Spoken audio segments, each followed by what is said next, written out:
Well everyone, this is it. The Amstrad Mega PC. It's old. It's got a Mega Drive card in it. Where to start? Basically I picked this one up off eBay. Cost me a pretty penny. Battery had leaked and corroded through some of the tracks on the main board. I don't know if you can see them there. We just do a quick zoom. Let's see, bit of damage there. So anyway, we've cleaned most of it off. That little blue blob there is a bridge between the diode and that track. Adrian actually helped with this one, or actually did most of the legwork, repairing it.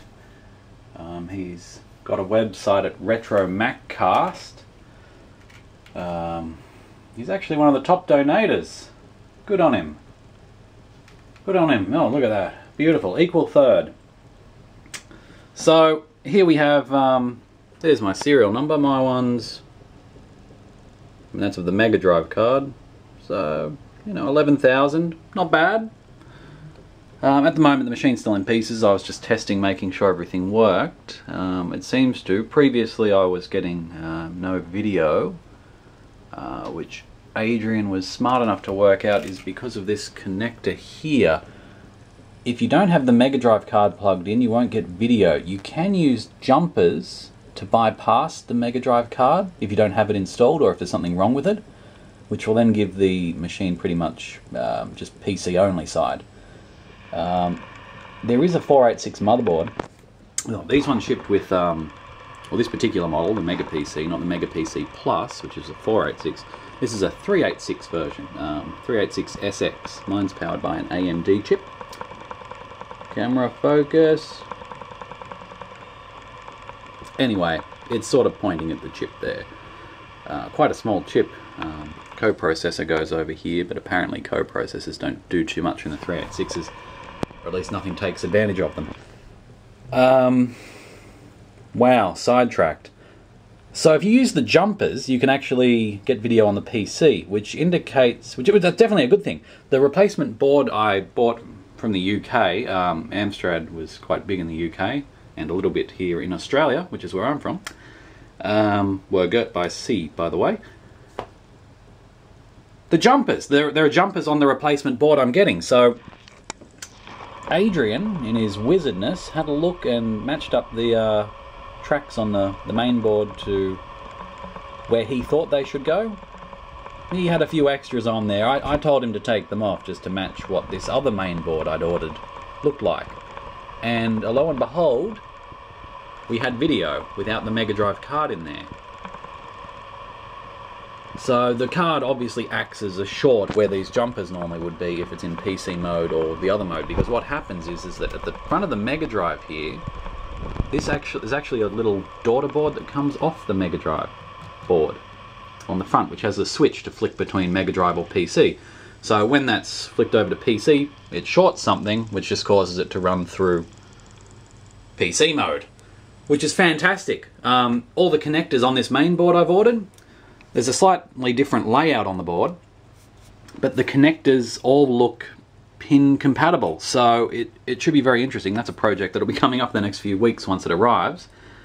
But I'm just happy that this thing now actually goes. There was a bit of damage to one of the main leads off the power supply running to the this riser card here that runs to the Mega Drive card, which then runs to this other board. And there's probably a board on top of a board doing some boarding school or something. Alright, so there we go. I'll just turn it on, give you a quick demonstration. Obviously, it's still in pieces. I need to reassemble it, and there are some massive problems with my screen. You just gotta hit it a few times. It eventually comes good. Good old horizontal line. I could hold it there. No. Whatever. Alright. So, VGA out. My two serial ports here are quite damaged on the underside of the board. If you check out my website, what is it? retrojunkie.net. Retro Junkie with an IE, not a Y. I'm much more modern than that. You can have a look and look at the pictures and whatever I put up. So power switch on the back. I've got it activated to PC mode at the moment, so I'll just tilt the screen forward here so you can see it. So it's an Amstrad PC7386SX. The other one I've purchased, the board, is a PC7486SX. As you can see, it's saying the battery is dead because I removed the battery so it doesn't corrode the board anymore. And I haven't worked out the hard drive parameters and whatnot yet.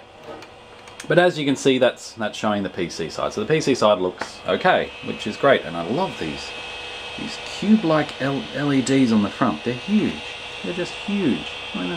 They're cubes. That's just cool. So on the front here of the Mega PC, you've got this switch, which, if I just quickly pull out this, the front, when you slide it across, whoop, it's actually a switch. The switch sort of sits in that little nook there. And you slide it across, it switches it between modes, which is, you know, pretty cool. Very nice beige looking front, discoloured cream, I think is the original colour it's meant to be. So you can switch between the two. Volume slider works on both sides. So when it's up on this side, it's up on this side. When it's down on this side, it's down on this side. Absolutely magical. As you can see, I've got power, turbo and HDD. Turbo is on, so is power, HDD is not. So, PC side, there it is. Switcheroo over to the Mega Drive mode. You can probably recognise that sound. Sound travels up the VGA cable to this Amstrad screen. And seems to be pretty damn good sounding. So there's video. Well, it's my favourite zone. Oh. As you can see, I'm just running Sonic & Knuckles, which was also from Britain. Man, everything comes from over there. Fantastic place to live, apparently. I don't know if that's true. I haven't been there. But as you can see, ports on the front. We've got just a regular old Mega Drive controller here. I have ordered an Amstrad one, actually. Came across one. $13, best $13 I'll probably spend. So there's two controller ports. There's also the Mega CD attachment there. I don't have any converter cables or anything. And I'd imagine plugging in a 32X probably wouldn't work, given that the video out would have to go to a television screen using the connector on the back.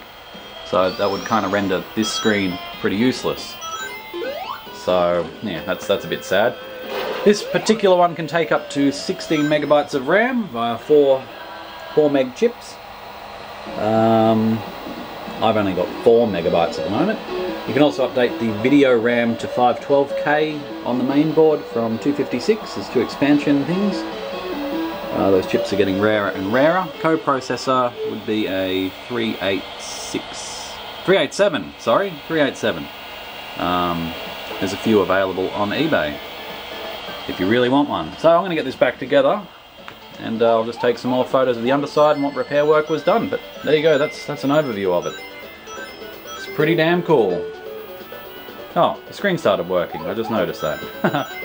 So switch back, PC, keeps running. So is the Mega Drive. And that's what I call technology.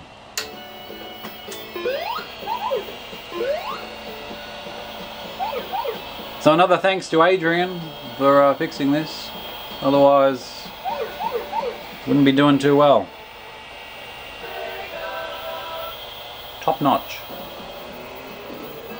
Wish he'd fix the screen.